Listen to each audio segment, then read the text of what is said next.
thank you for joining me today for Real Estate, Religion, and You. My name is Sylvia Black, licensed real estate broker with Affordable Homes and Apartments. And I'm also licensed to preach and ordained as a minister, and I have my master's degree in Sacred Theological Divinity. And I want to thank you for joining me today for Real Estate, Religion, and You, which airs every Wednesday from 6:30 to 7 p.m. right here on Time Warner Public Access TV Channel 20, and also Saturdays from 12:30 to 1. Today I would like to talk to you about a book I've written called The Story of Joseph, From the Pit to the Palace. And I would subtitle the message today will be The Blessings of Obedience. Joseph, From the Pit to the Palace, which is available on highwaytoheavenchurch.org, also lulu.com, also amazon.com, and also barnesandnobles.com. Okay, you can visit my YouTube address at sblack3001@gmail.com. Well, actually, sblack3001 for my email. And for my YouTube address at sblack3001. And you can email me at sblack3001@gmail.com. And again, we're talking about the blessings of obedience. And we're taking out a story from Joseph. And this book is called Joseph, From the Pit to the Palace. Now, I do believe that a lot of times, in order for us to determine a lot of our problems that we're facing, a lot of the issues that we're dealing with, it's important sometimes for us to go back just a bit. Not necessarily back, all the way to your great-grandparents. Maybe sometimes look at maybe your parents' life, but also to look back maybe a couple of years ago in your own life. Or maybe just as soon as perhaps even a month or a week ago, or even yesterday or that morning. And today is the first Sunday of the month of July. And I want to thank you for joining me today. Now, like I said, a lot of times I think that it is important that we go back a little bit in order to determine a lot of things in our lives. And as I had previously talked to you, and we're going to start off with a prayer actually that's going to be from my book, You Can't Curse What God Has Blessed, which is also available on highwaytoheavenchurch.org. And I talk about generational curses and generational blessings. Now, I mentioned that a lot of times that when a child has to struggle with sin, it's because the parents sinned. And they passed on that curse down to the child. Now, I have to yet suffer with my own sin. I'm not going to pay for the price of my parents' sins, because they have to pay the price for their own sin, and I thank God for that, But the parents have to pay the price for their own sins. They have to deal with their own sins. They'll be punished according to their sins, or they'll be forgiven for their sins, whichever God determines to be necessary. Now me, I'll have to suffer with sin as a child of a sinner, but now it's up to me to get it right. I have to deal with sin, and I have to struggle with sin. So now I have to make a choice whether I'm going to serve God or man. Okay, whether I'm going to cling to God and hate man or what have you. You can't serve two masters. You got to serve one or the other. So now it's going to be up to me. God gives us a choice. That's why Jesus died on the cross for us, so that we can have a choice as to who we're going to serve. So in this book, I go back to as far as Joseph's fathers when they were born, just to show you a little bit about what, to actually back up what I'm talking about. Okay, that's the bottom line of that. Now the book starts off, okay, and the story is found in the book of Genesis in the Bible. Okay, it starts off with the births of Esau and Jacob. Okay, and it doesn't necessarily go into detail about it, just enough to let you know. Okay, and as we know, Esau and Jacob were the sons of Abraham. Okay, now Abraham had found favor in God afterwards. Okay, he had got redemption after retribution. And God had told him and made promises to Abraham and told him that your descendants were going to be as numerous as the stars. So in essence, we are all descendants of Abraham, Isaac, and Jacob. Okay, and so Isaac and Jacob was born. Okay, Esau sells his birthright. Okay, Jacob said for a bowl of soup. Esau was out hunting, and Jacob told him, you want some soup, you got to sell me your birthright. Now, birthright is something that you're entitled to as a result of being born. Okay, now Esau sells his birthright for a bowl of soup, and the man can make a bowl of soup just as good as his brother can. Okay, then Isaac deceives Abimelech. Okay, Okay, then like I said, this you can find the story in here in my book, Joseph from the Pit to the Palace, available on highwaytoheavenchurch.org or lulu.com. Okay, Isaac's covenant with Abimelech. Okay, now Jacob steals Esau's blessing. Okay, based on his mother Rebecca's instructions. Now you got to remember, your mama or your daddy may tell you to do something wrong, but you have your own mind whether you want to do it or not. If they tell you to do something wrong, you have a right to say no. Okay, yeah, you're gonna suffer for it probably, but you're gonna have to know that God is pleased with you for your decision, because now you're suffering as a slave to righteousness and not as a slave to sin. If a man asks you to do something wrong, if your mama, your daddy, your sister, your brother, your uncle, your aunt, your cousin, your niece, your nephew tell you, let's go rob a bank, and you go along with them, you've made the decision to rob the bank, okay? So now you are out of covenant with God, and you're suffering as a slave to sin. If you decide to say, no, I'm not going to go rob the bank, and they still punish you anyway, because you did not rob the bank, okay, now you're suffering as a slave to righteousness, and God is pleased with you. You know the passage in the Bible in the 1 Peter, I believe it is, it says, don't be afraid as if something strange were happening to you, okay? Okay, well, do as your masters tell you to do. Give them the respect that God instructs you to give them, not necessarily that they deserve, because we know that they are probably not deserving of any of that, but God instructs us to be obedient to His word. And that's the title, The Blessings of Obedience here. God instructs us to be obedient to His word, and as a result of us being obedient to His word, God is pleased with us. And what does it mean when God is pleased with us? What does it mean when you are pleased with what your children do? Your children sweep up the house or they rake the yard like they're supposed to without you having to tell them. Oh, I'm so happy you did that. The average parent, me, I'll take you out to the movies. I'll treat you. Today is your day. Anything you want to do today, we can do it, And that's the way I reward my children. But a lot of people, and that's the way God, but see, God owns the whole world, so He can bless us with anything, our heart's desire, okay? He can bless us with an abundance of riches and wealth, okay? He can give us good success. He can give us extra years like He did with, who's the character? He gave him 15 more years, okay? Now, Jacob flees to Padan because his brother Esau said he's going to kill him. You stole my birthright, bro. You know what I mean? And now I'm going to come after you. I'm going to get rid of you now because you did me wrong. Okay, so now Jacob has a dream, okay, at Bethel. The next morning Jacob got up very early. He took the stone that he had rested on his head against and set it upright as a memorial pillow. Then he poured olive oil all over it. Okay? He had a dream, and if you want to find out the details of that dream, get a copy of this book here. Now Jacob finally arrives at Padan. Okay, then Jacob hurried on, finally arriving in the land cast in the east. He saw a well in the distance, 3 flocks of sheep, and a goat laying on an open field beside it, waiting to be watered, but a heavy stone covering the mouth of the well. Okay, it was a custom here to wait for all the flocks to arrive before removing the stone and watering the animals. Afterward, the stone would be placed back over the mouth of the well. Jacob went over to the shepherds and asked, "Where are you from, my friends?" "And we are from Haran," they asked. "Do you know a man named Laban, a grandson of Nahor?" he says. "Yes, we do," they replied. "Is he doing well?" Jacob asked. "Yes, he's well," they answered. "Look, here comes his daughter Rachel with the flock now." Okay, now Jacob marries Leah and Rachel, because we all know that Jacob wanted Rachel, but Leah was snuck in there by, his uncle was just as conniving as his mother. Because they're brothers and sisters, so they got the same blood in them, okay? Now Jacob didn't have to follow his mother's advice, but he did. Now Jacob's many children. Jacob has children. He has, when the Lord saw that Leah was unloved, He enabled her to have children, but Rachel could not conceive. So Leah became pregnant and gave birth to a son. She named him Reuben, for she said, "The Lord has noticed my misery, and now my husband will love me."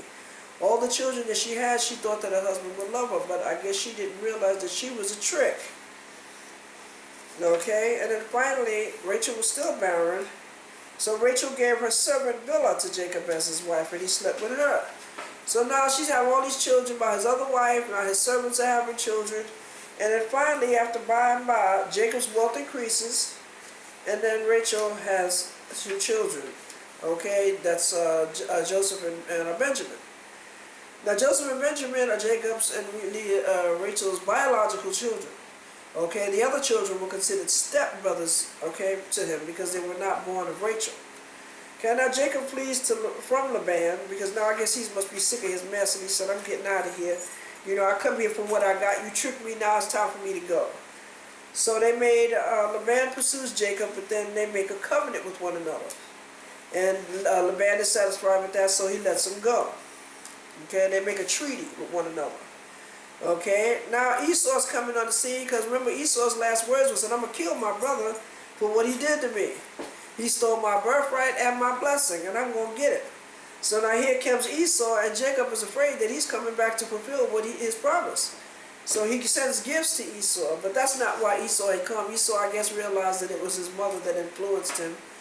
And he said, you know what, I'm still blessed. You know, you can't curse me because of what the words that came out your mouth, because you have no authority to curse me, because if you could curse me, then you could bless yourself. So Esau probably came to the conclusion that says, hey, you can't curse me because I still have children, and I'm still blessed, and I'm still making money, and I'm still in the will of God. Now here Jacob wrestles with God. Okay, during the night Jacob got up and took his 2 wives and his 2 servants' wives and his 11 sons and crossed the Jacob River. And after taking them to the other side, he sent over all his possessions.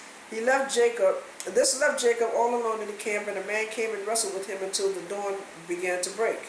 When the man saw that he would not win the match, he touched Jacob's hip and wrenched it in his socket. Then the man said, let me go, for the dawn is breaking. But Jacob, I will not let you go unless you bless me. Okay? So now Jacob had a dream. He said, what is your name? He said, he replied, Jacob. Okay, his name was no longer Jacob. Now the man named him Israel. Okay, please tell me your name, Jacob said. Well, why do you want to know my name? Jacob named the place Peniel. It was the force of God, he said. But I have seen God's face, yet my life has been spared. Now Jacob and Esau make peace. Okay, finally. And I talk about Jacob and Esau even though the story is about Joseph. Because the subtitle of this message is the blessings of obedience. Because if you look back at Jacob and Esau's life, if you look back at his father's life and his father-in-law and his uncle and his grandmother, you know, then you will find out, you know, why all this mess was happening to him. Now Joseph didn't do anything wrong. Joseph was a slave to righteousness, but his brothers were stepbrothers, had the maid's blood in them, had the stepmother's blood in them. Okay, Rachel, although we all know that Rachel wasn't right either. Rachel was, Jacob was his father, was Joseph's father. And Jacob was obedient to God. Even though he did things wrong in his life, he still had to pay for the price of his sins. Now Joseph is born, his biological son, and he loves the boy more than anything. We know that God tested him and whatnot. He says, you got to kill the boy. And he decided he was going to kill him, but then the angel said, no, don't kill him. I'm sure glad he wasn't hard of hearing, because God would have said, Jacob, didn't you hear me calling you, boy? He said, well, I didn't hear you, Lord. He said, well, can't you raise him back from the dead, you know? But he heard him, and he didn't, you know, he probably told him that this is what God had instructed me to do and whatnot, and they both accepted it as the word of the Lord. Now, we know that revenge was made against Shechem, okay, because Dinah, his daughter, was raped, okay. Dinah, the daughter of Jacob and Leah, okay, went to visit the young woman in the living area, okay, and she was raped by, and then they made a covenant with one another. Now Jacob returns to Bethel. Then God said to Jacob, get ready and move to Bethel and settle there, build an altar there to God who appeared to you, and when you fled from your brother Esau. Okay, so Jacob is having all of this stuff going on and whatnot in his life. But now, Esau has children as well. The account of the descendants of Esau, also known as Edom. Esau married 2 young women from Canaan, Adah, daughter of Elon the Hittite, and Oholibamah, the daughter of Anna, the granddaughter of Zibiah, the Hivite. He also married his cousin Basemath, who was the daughter of Ishmael and the sister of Nebaioth. Adah gave birth to the son named Eliphaz for Esau. Basement gave birth to a son named Ruel. Halabah gave birth to the sons named Jehush, Jolan, and Korah, and all these sons were born of Esau in the land of Canaan. Okay. Now Joseph has dreams now. Remember, Joseph was born of Rachel, and Joseph and Benjamin are her biological sons. And Joseph is really happy that he finally has a biological son by his wife. And he treats his son with royalty, because you got to realize the other children are stepchildren. Even though they're my children, they're not my biological children, they're stepchildren. And I guess these boys really didn't understand that. You know, they figured that they were children nevertheless, but they had the maid's blood in them, or they had Leah's blood in them. And somehow they were conniving and deceitful, selfish and greedy. And while Joseph and Benjamin were treated with royalty, they were all treated with respect and love. But Joseph received special attention from his father, okay, because he was his first biological born son. Okay, now Joseph has dreams. Okay, Joseph was gifted with dreams, just like Jacob was gifted with dreams. Remember, Jacob had dreams? He had seen the face of God, and his life was spared. Okay, so Jacob settled again in the land of Canaan, where his father had lived as a foreigner. Okay, this is the account of Jacob's family. Jacob had dreams. He says his brothers responded. He says, listen to this dream. He said, we were out in the field tying up bundles of grain, and suddenly my bundle stood up, and your bundles all gathered around it and bowed low before mine.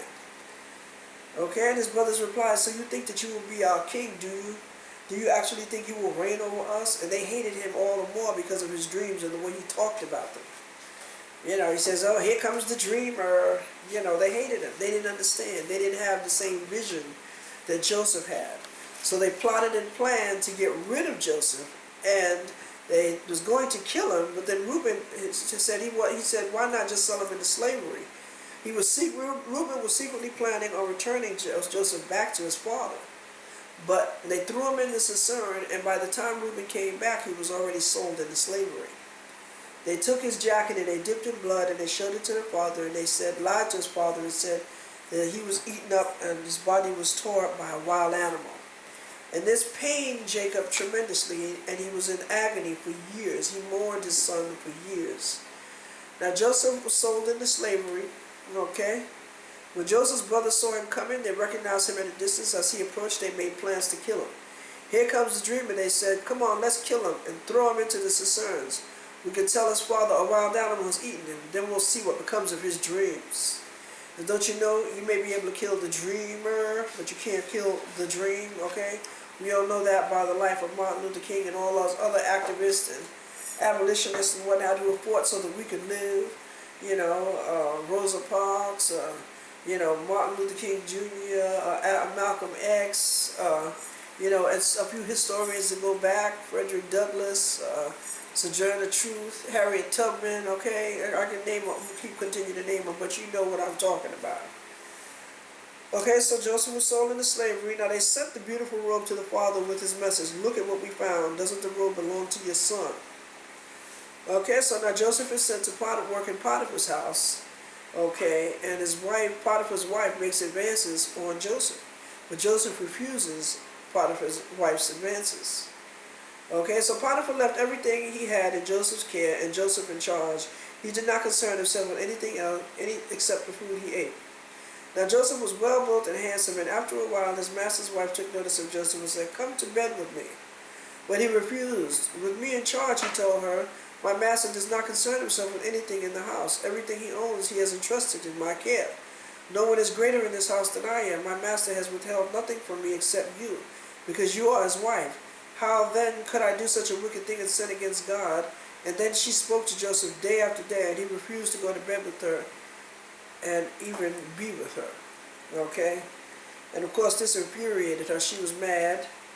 And she was determined to get him to sleep with her. And one day he ran from her. And one day he went into the house to attend to his duties, and none of the household servants were inside. She caught him by his cloak and said, come to bed with me. But he left the cloak in her hand and ran out of the house. When she saw that he had left the cloak in her hand and he ran out of the house, she called her household servants. Look, she said, the Hebrew said has brought to us to make sport of us. He came here to sleep with me, but I screamed. When he heard me scream for help, he left the cloak beside me and ran out of the house. Now, anybody know that wouldn't make any sense? If I'm going to try to do something wrong, why would I leave any evidence of you to pin against me?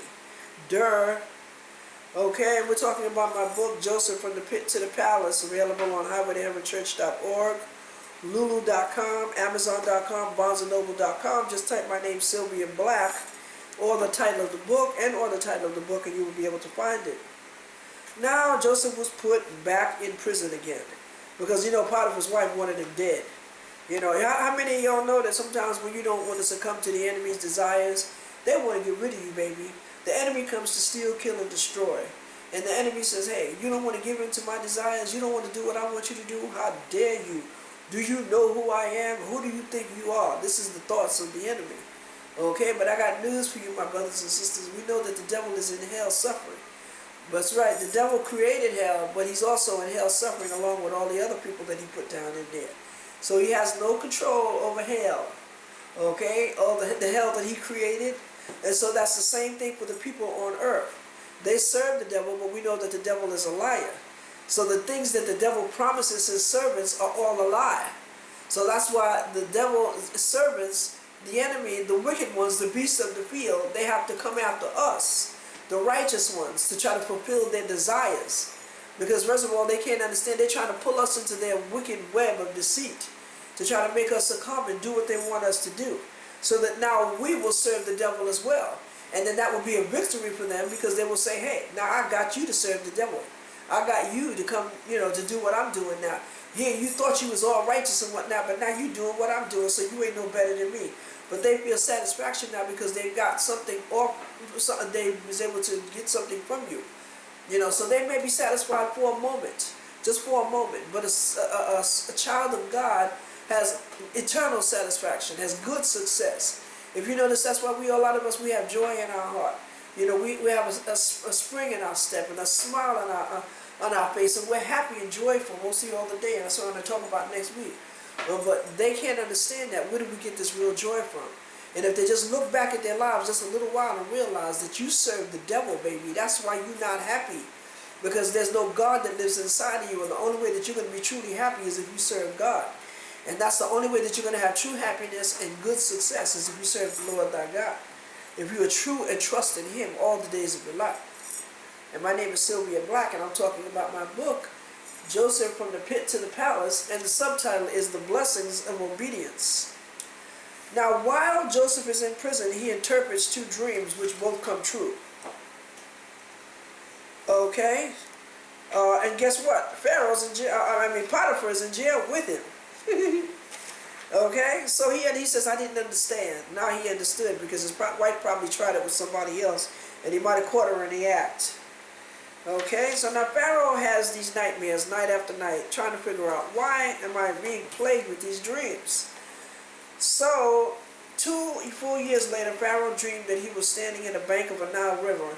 In his dream, saw 7 fat, healthy cows come out of the river and began grazing in the marsh grass. Then he saw 7 more cows come up from behind them in the Nile, but these were scrawny and thin. These cows stood behind them, and fat cows of the riverbank. These were scrawny, thin cows, ate the 7 healthy cows. At this point in the dream, Pharaoh woke up. And he was confused. He was telling everybody, get me somebody who can interpret these dreams. So therefore Pharaoh should find an intelligent and wise man and put him in charge of the entire land of Egypt. So that's what happened. Pharaoh finally remembered Joseph after he completely forgot about him, and went and got him. He says, I know somebody who can interpret dreams. And he interpreted the dreams for Pharaoh, and Pharaoh put him in the entire land of Egypt. Now, my brothers and sisters, don't think that just because you're obedient to the word of God that everything's going to go peaches and cream, because that's not the way it's going to go down. All hell, excuse me, all hell is going to break loose, and it may even appear as if you are heading for a downfall. Okay, in the natural, you know, with other people's eyes, in the natural eye, it may look like you're headed for your own demise. But God is a setback for a setup, okay, for a better blessing. Because sometimes, you know, God is going to protect his people. He's going to look out for his people. You know, you may look like you're going down, but you are not going down, because you are still surviving and you're looking better than ever. But God is working in the natural to make it look like you are going down, also to test you, to test us, to tempt us, to, to see whether we're going to serve him or not throughout our dilemma. And through it all, who are you going to trust? Who are you going to, so can you praise him in the midst of your adversity? Can you praise him when you lost your job? Can you praise him when you got a foreclosure notice in the mail? Huh? Can you still praise him, my brothers and sisters? Are you still willing to determine to interpret dreams at that point? To be used by God at some point or another? So now we know that Joseph has made ruler over Egypt. Okay, and that was true because every dream that Joseph had interpreted, it came true. Now we know that there was a famine in the land, Pharaoh. Now Joseph was number one under Pharaoh. Pharaoh was the only greater than Joseph. Okay, and Joseph was interpreting dreams, and he came out accurate, and they stored up the grain for the 7 years of plenty, and then there was a 7-year famine, and they all still had plenty to eat. Okay, and then but everybody else around them didn't have plenty to eat, so they all came to Joseph, for food. There was bartering, making a bargain. Here, I'll give you this in exchange for that, because they had no way of growing food or getting food because they had no money. They had maybe cattle. They may have had possessions. Like in today, you may have a house or a car, but you have no cash actually. So now you got to take your car, your house, and you got to sell it, or you got to actually say, here, take my car, and you give me food. So that's the way it was back then. They had items and possessions and that they used to trade and barter with. Okay, and then one day Joseph's brothers come along and whatnot and show them what happened. They bowed down to Joseph, just as Joseph had interpreted in his dreams. They didn't even recognize his brother. They didn't recognize him as his brother, and when they couldn't understand, he had on a thing on his head and whatnot, and they didn't recognize him. So Joseph put them through a little few changes and whatnot, and then next thing you know, they all sat down and they ate together, and then eventually Joseph revealed himself to him as, I'm your brother. And they say, you still love us after what we did to you? See, their guilt now was getting the best of them. So they went home, got the family and all the wives and everything, and came back. And Jacob, his father, was actually able to see Joseph again, and he was happy and whatnot. And they said, we'll never do that again after the grief that we saw that our father had suffered over the years. And actually their mother, I believe, she probably died in grief as well, suffering because she knew that her husband was suffering. And so now they're living happily ever after. Joseph tells Potiphar that, hey, my family's here, so he's happy for his family and everything and whatnot. And they all have plenty to eat, and they live happy, healthy lives. And then down the road, Joseph's father Jacob dies. Now the brothers' guilt is getting the best of them because they're wondering now. And so, they thought, see, they're thinking all kind of wickedness, because ain't no way in the world somebody gonna really think that you're gonna be forgiven after the mess that you done. How can you really forgive me for what I did to you? This is what an average person is thinking. But we all know, if you know God, then you know that God is a God of forgiveness. But obviously their mind wasn't there. They was thinking, that they was living on borrowed time, in other words. And then when Jacob had died, their father died, they probably said, oh, he was just waiting for our father to die before he decided to kill us. He said, oh, he's going to probably kill us now that our father is dead. See, so nobody ain't got to do nothing to the enemy, honey, because their guilt is going to get the best of them. They're going to get eat up by their own thoughts, and their own deviousness is going to come back on them. Because you better believe there's blessings in obedience. All you got to do is stay obedient to the word of God, honey, and God will bless you. I know for a fact, baby. I know for a fact. Well, I want to thank you for joining me today for Real Estate, Religion, and You. My name is Sylvia Black, licensed real estate broker with affordable homes and apartments. And also, I'm licensed to preach and ordained as a minister. Please join me next Wednesday right here on Time Warner Public Access TV Channel 20 at 6:30 to 7 and Saturday from 12:30 to 1. And please visit my YouTube address at sblack3001 and get a copy